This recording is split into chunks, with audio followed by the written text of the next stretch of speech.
Welcome back to Guide with Samuel. In this quick tutorial, I'll show you how to translate an entire Google Doc into another language using your Windows PC.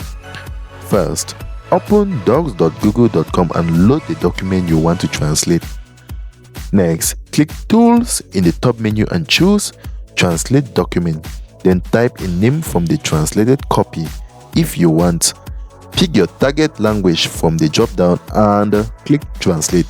After that, Google Doc will create a new document with the translated text. Your original document stays unchanged. Finally, review the translated copy for accuracy and formatting. Make any edits you need and download or share it as usual. If you need only a small section translated, copy that text into translate.google.com for quick results.